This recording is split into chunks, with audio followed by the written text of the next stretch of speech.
প্রিয় ভাই ও বোনেরা, আমরা বিশ্বাস করি যে ঈশ্বর তার সৃষ্টিকুলের সেবার জন্যে অগণিত দেবদূতকে পাঠিয়েছেন। এর মধ্যে বিশেষ 3 জন মহাদূত মাইকেল, গাব্রিয়েল ও রাফায়েল বিশেষ ভূমিকা পালন করেছেন এবং আমাদের জীবনেও আজ দিক নির্দেশ দেন। মহাদূত মাইকেল ঈশ্বরের সৈনিক।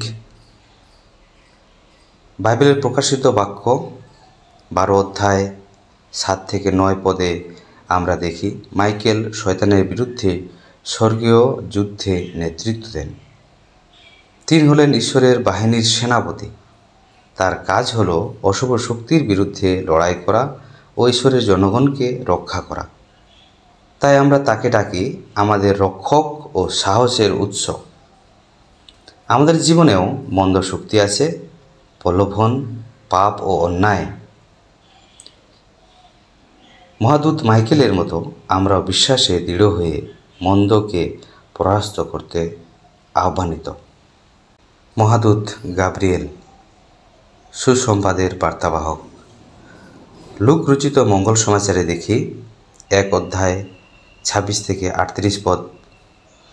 গাব্রিয়েলই কুমারী মারিয়াকে ঈশ্বরের পুত্র জন্ম দেবেন বলে সুসংবাদ দেন।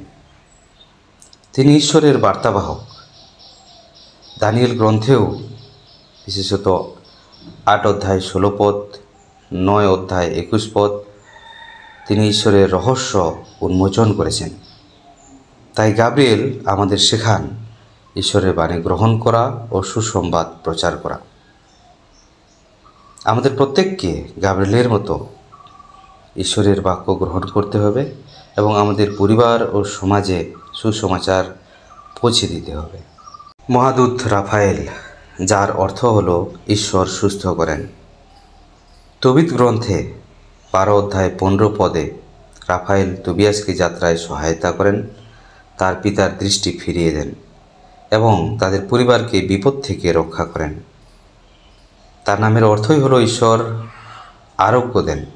তিনি ভ্রমণকারীদের রক্ষক, অসুস্থদের আরোগ্যের দূত। রাফায়েলের জীবন আমাদের শেখায় ঈশ্বর আমাদের সব সময় আরোগ্য দিতে, সুস্থ করতে ও নিরাপদে পথ দেখাতে পাশে আছেন। মাইকেল আমাদের রক্ষা করেন, মন্দ শক্তির বিরুদ্ধে লড়াইয়ে সাহায্য করেন। গাব্রিয়েল আমাদের ঈশ্বরের বাক্য শুনতে ও সুসংবাদ প্রচার করতে উদ্বুদ্ধ করেন। রাফায়েল আমাদের আরোগ্য, যাত্রার নিরাপত্তা ও জীবনের পথ প্রদর্শক। আজ আমরা এই 3 মহাদূতের জীবন থেকে শিক্ষা নেই, আমাদের জীবনে প্রয়োগ করি, সাহসের সঙ্গে মন্দের বিরুদ্ধে দাঁড়াই। মাইকেল, ঈশ্বরের বাক্য মনোযোগ দিয়ে শুনি ও প্রচার করি। মহাদূত গাব্রিয়েল, অসুস্থ, দুঃখী ও ভ্রমণকারীদের পাশে দাঁড়ায়।